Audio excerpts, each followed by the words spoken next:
Once again, we're here with the SeVEDS kickoff meeting, and we're doing a couple of follow-up questions. This is Bill Antone. Bill, what brought you here today? I'm an elementary school principal, and I'm interested in how education can really be a part of a driver for economic development for the region. Outstanding. And one more thing, if you don't mind, what potentially would be your biggest takeaway today, something perhaps that you weren't aware of previous to the meeting?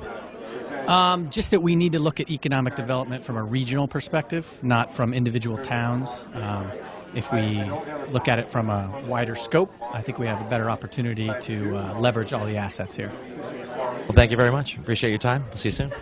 All right, we're here following the SeVEDS kickoff meeting. I am joined by Douglas Cox. Douglas, what brought you here today? An invitation from the process and a personal deep interest in economic development and health within the area. I'm the president of the Arts Council of Windham County and work as a violin maker, so my particular perspective is arts and crafts.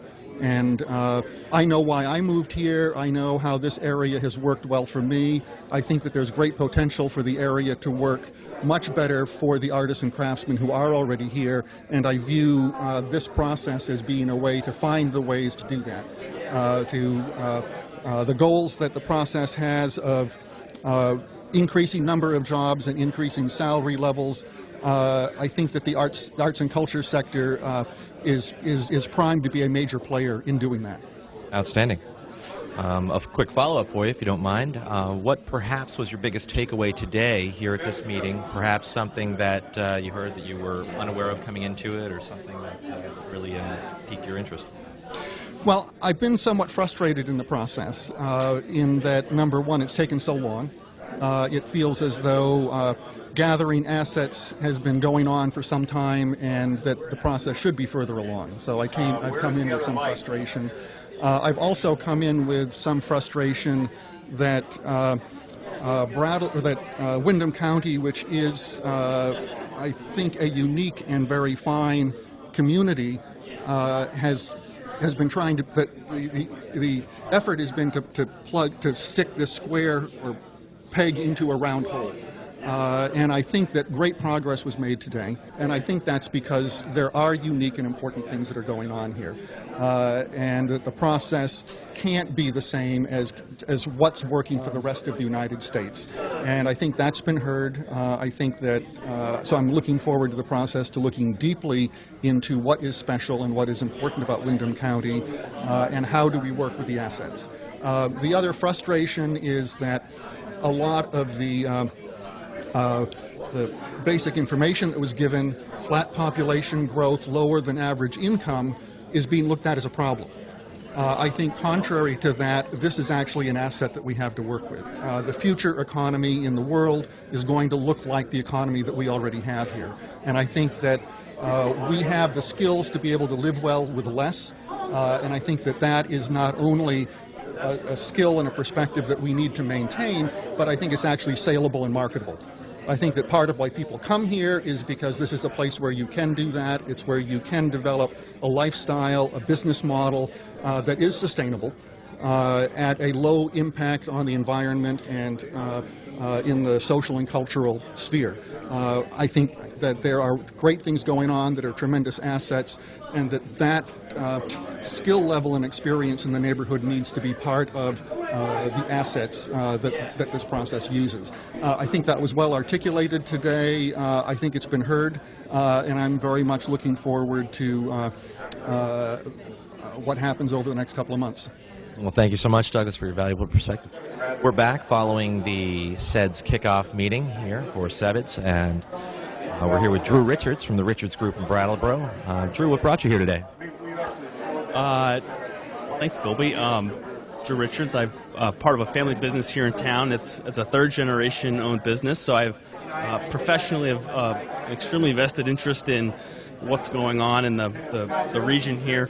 Our business is we don't have the luxury of selling into global markets. We have to sell and invest and hire in the local markets right here, and so the success of the region in this area is greatly impacts the success of our business. And from a personal standpoint, I've got two little girls that someday I hope to grow up and have the same opportunities I had in terms of coming back and settling in this area, having a job that provides them the type of lifestyle that they would look for, and offers the kind of opportunities from a social perspective that is required to kind of keep young people in the area. And we heard today a lot of comments from some young folks, and I think the issues are urgent. They're very real, and this whole process is sort of diving into those problems right now, and it couldn't happen at a better time. Outstanding.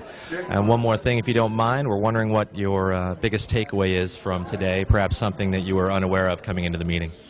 My biggest takeaway, clearly the sense of urgency that's out there, and the fact that there is no easy fix. This is not there is no Me Too solution.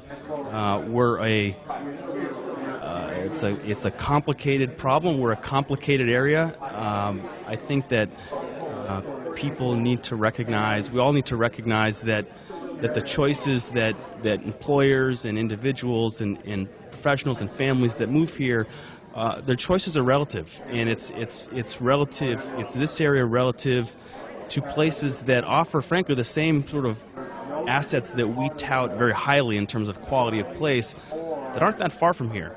Meaning you could just as easily live in Hanover, New Hampshire, and enjoy a lot of the amenities that we sort of tout here, and yet your prospects from an employment standpoint are much richer, frankly, but you don't have the same give up from a cultural standpoint. And the same goes for a Northampton, a Portland, Maine, depending on a Portsmouth, New Hampshire. So it's not easy. It's discouraging at times, but on the other hand, to see the turnout here is encouraging. And there's the fact that we're rolling up our sleeves and digging into the issues is very encouraging, and I'm excited to see where it goes.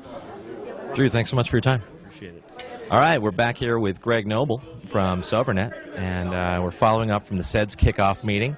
Greg, what brought you here today? Well, I guess I started off down the road with SeVEDS so long ago. I want to see how it's progressing. As you know, I stepped away from the board a couple months ago in order to pursue the Fiber Connect project, which is kind of one of the components we're talking here today about, specifically for economic development. But also as a young parent, as a taxpayer, I want to see how some of these efforts are going to make a difference in the community. Excellent. One follow-up question for you. What perhaps is your biggest takeaway from today, or something that you might have been unaware of not coming into the meeting? Sure, that's easy. That's the drum I was beating kind of the whole meeting. Is I think we as a county, we need to engage the younger population, determine what their interests are. How are we going to keep the 18 to 44-year-olds here so that they don't have to move away and then determine that they want to come back to raise a family? Now, how do we keep that age demographic intact so that we're not eroding it, developing their technical skills so that they have a place in the workplace, and maintain the integrity of our schools and our general economic environment? It's when we churn these people out of the county and then try and pull them back in, we really lose a lot of continuity in terms of our relationships and our workforce. So that makes a lot of sense. Main goal. All right. Thanks so much, Greg. Appreciate it. All right, and we're back after the SeVEDS kickoff meeting here in Brattleboro, Vermont. I am joined by Jill James, who works with Chroma. And Jill, what brought you here today? Well, I've just recently joined the SeVEDS board. I'm a new member, and when I was approached about joining the board, everything about what SeVEDS stands for interests me. I am young. I am from this area, left for school, came back, decided to raise a family. I have 3 small children. And for me, I can see, as a young person, the declining economy. I couldn't pinpoint what it was, but I could see that things were not going as well as I would have liked. And I want to be a part of changing that and making this a better community, a better area for my children and my family to then grow up and be a part of. Very good. Let me thank you for your involvement, for one. A quick follow-up. What perhaps today was your biggest takeaway, or something maybe that you didn't know coming into the meeting that you learned or realized? the disconnect, I think, in terms of how there's a very large, at least in this, how people perceive Vermont, or southeast of Vermont, Windham County, and how it truly is from my perspective, or someone of my generation. I heard a lot of, we're doing great, things are great, we don't want to disrupt too much because then we change it all, you know, and if we continue on that path, people like me won't come back or will be forced to leave. And then what happens when the workforce right now, which is high of 45 to 65, is no longer working? What do we become as a region? What do we become as a state, a town? All very important questions. Thank you so much, Jill. We'll see you soon.